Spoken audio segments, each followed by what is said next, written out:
Your relationship will thrive or suffocate, make it or not, based on the way that you answer two questions.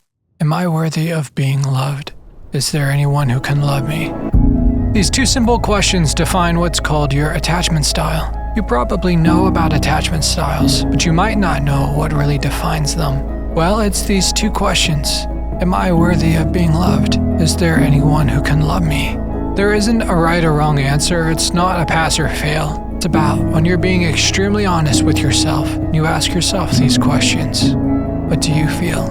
Because unfortunately, you don't get to choose your answers. Your answers are typically chosen for you.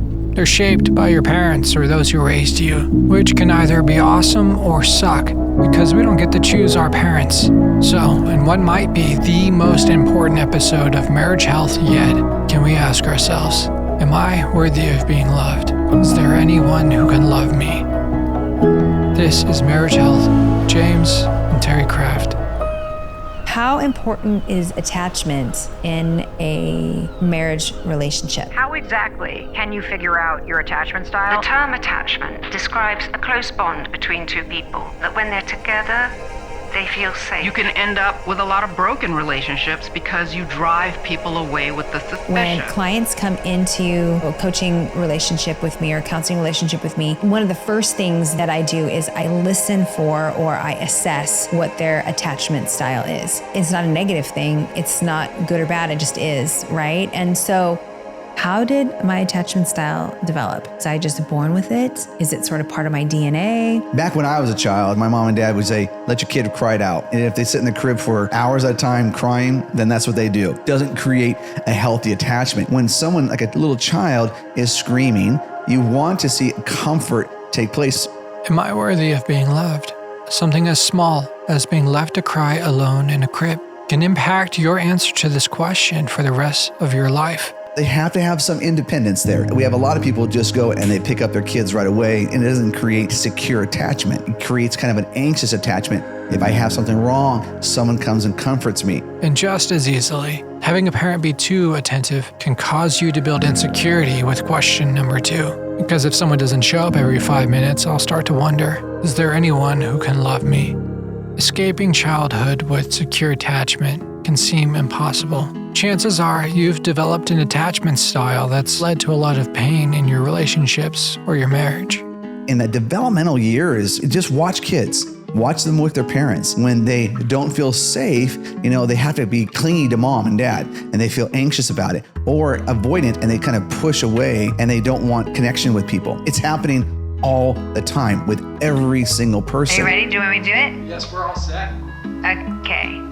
That's my favorite part. When you're born and you're developing in relationship with your caregivers, there's one of 4 attachment styles you are going to develop into. And so when I have a relationship with my caregiver, even to the point where I'm kind of cueing in on body language, I'm cueing in on tone, is there stress? I mean, as an infant, right? Those are all messaging that I'm getting. Like, is the person that's holding me feeling secure? So if that person feels secure relationally, physically, emotionally on a regular basis, then I'm going to become secure because that's what's being modeled. That's what's being mirrored. That's what's creating the safety for me to feel and grow and be nurtured into that secure place. If, however, all of those messages are not particularly positive, then I'm going to develop one of 3 other attachment styles. Number 1 is avoidant. Avoidant attachment style would be looking at those questions. Number 1 is, am I worthy of love? And then the second one is somebody going to be able to meet me in that love? Are they available? The avoidant answers those 2 questions this way. The first one is, I am worthy of love, but everyone around me is not available. They're not there. They can't do it. They can't meet me there. So if I grew up in a home where there was messages of avoidance, messages of neglect, they're just too busy, or there's been some trauma, maybe even some abuse or whatever that might look like. And my adaptive strategy has been hey, I'm just going to avoid all of that to be safe. Like, I don't want that kind of attachment. Then what I'm going to do is I'm going to develop an avoidant attachment style. That avoidant attachment style basically says, hey, like emotion, not necessary. I'm going to be more thinking in my head. I'm going to be less likely to be engaged in relationships. I'm going to be a little more isolated. If I have stress, I'm going to tend to back up and avoid things as opposed to pushing into things as maybe a secure attached person might. The next one is an anxious attachment. Anxious attachment answers those two questions. The first one they would answer, I am not worthy of love, but everybody around me is capable of meeting all those needs. So then if I'm anxious, that means that I need everyone to help me feel secure. Please help me feel secure. So sometimes that can feel like I'm constantly sort of reaching out. Some people would say anxious attached people tend to feel a little needy sometimes. And so when I'm feeling like I'm not worthy of love, then that means that there's an insecurity inside me that feels like I'm not okay unless someone else is validating who I am and showing up for me. Like, I don't have the strength, I don't have the resilience, but you do. And so I'm going to constantly be moving that way.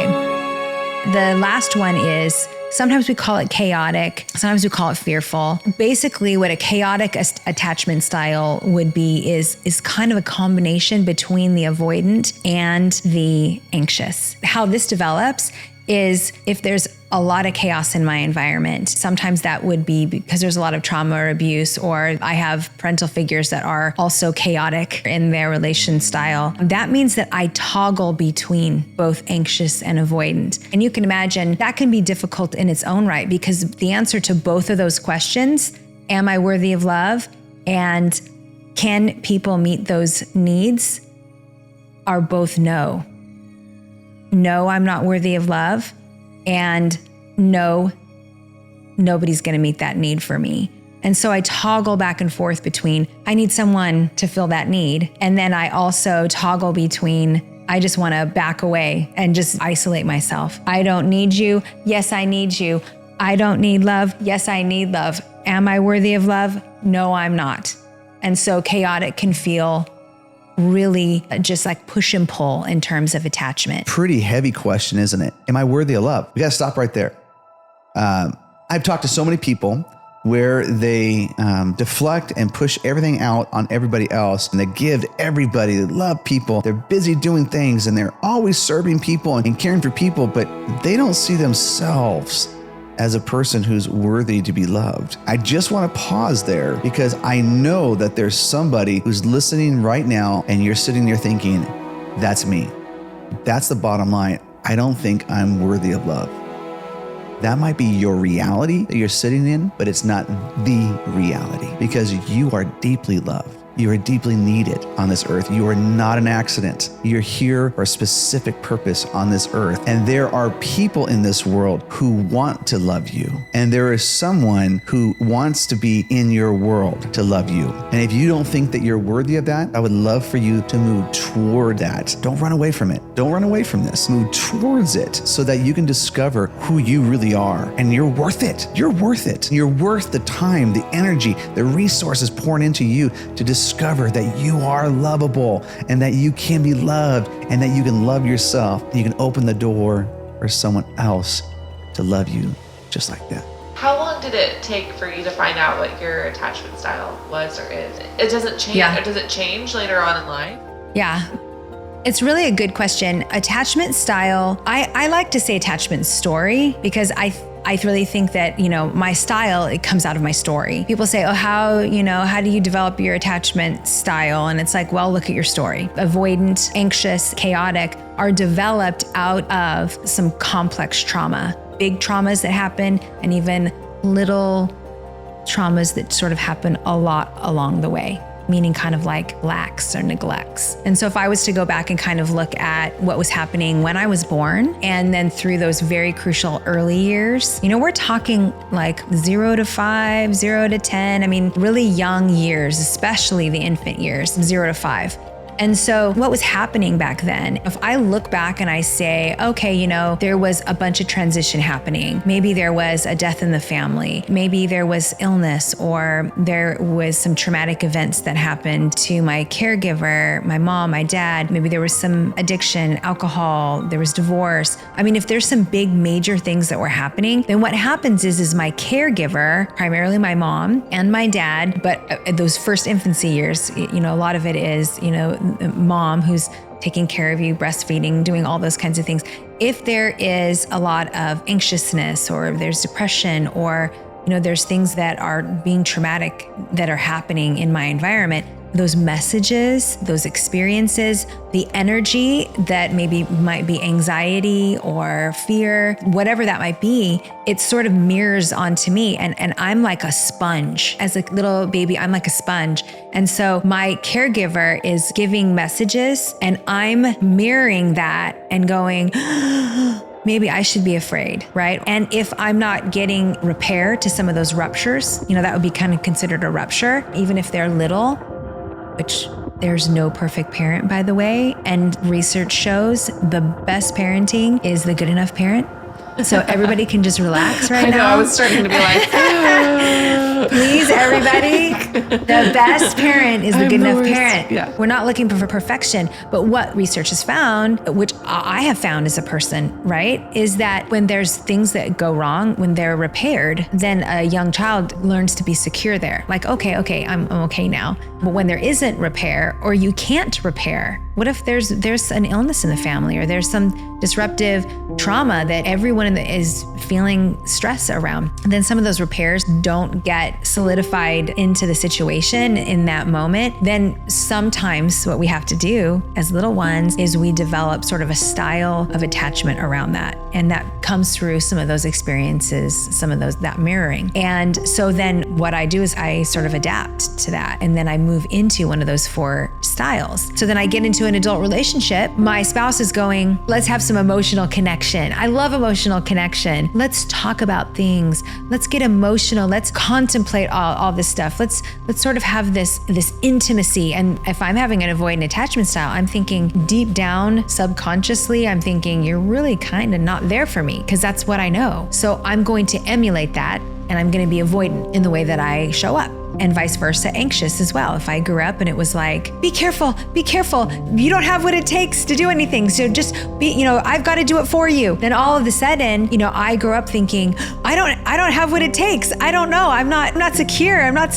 I can only depend on the people around me. So then my spouse is like, hey, you know, I'm going back to work, and I'm going to be doing some, you know, extended hours in the next couple months. I'm not going to be okay if you're gone, you know. But here's the best thing for us to remember. Yes, even as an adult, when I get stressed and I get tired, I'm probably going to fall into that attachment style. But the really cool thing is that I can also learn and adapt and move into a more secure attachment. And how do I do that? That's by going back and kind of working through some of the things that are underneath the waterline. So that it's not just, okay, I figure out that I'm anxious in my attachment style. Great, I guess I'm just anxious for the rest of my life. It's like, well, no, you don't have to be always anxious. We can go and heal there. But when you're tired, you're stressed, you're probably going to revert back to that, or you're triggered, probably going to revert back to whatever that style is. But now I'm aware of it. And so I can make choices forward from there. I'm really glad you shared about there's no perfect parent, you know. I wonder how much social media or just having a phone or tablets is affecting attachment styles. Have we seen the repercussions of that? Taking a deep breath. Kurt Thompson has a quote that's so important, that we are born into a world looking for someone who's looking for us. But the bottom line is that the way that we're using our phones is absolutely impacting the way our children are absorbing what healthy attachment is. I'm not trying to say that to condemn anybody whatsoever, because I have a phone and I do it too. But we have to just be aware of that. So take a deep breath and remember good enough parenting. None of us are perfect, but your child, especially your young child, is looking at you, wondering if you're looking for them. We're in the house and they're, you know, it's the first time they do XYZ and they're looking at you and you're looking down at your phone. You're basically saying, I might not be available to you. So you are helping them answer one of those questions. Am I worthy of love? And is there someone who can meet me there? Listen, we all have attachment styles. There's never a perfect developmental situation. So we're all going to have places where we've been wounded. But most of us, if we've done any work, we've gone some healing, we've walked through a process, we will gain some secure attachment. But then in relationships, it's hard to maintain the secure attachment when we hit triggers, or we're hungry, we're tired, we have trauma, any of those, current things, kids, schedules, work, all of it. And then we revert to some of those attachment styles. That's when things get weird. Like all of a sudden you're like, why is it that my spouse, blah, blah, blah, blah. Why is it that I, blah, blah, blah, blah. And that's where knowing your attachment style is really super helpful. We don't pin ourselves in a corner.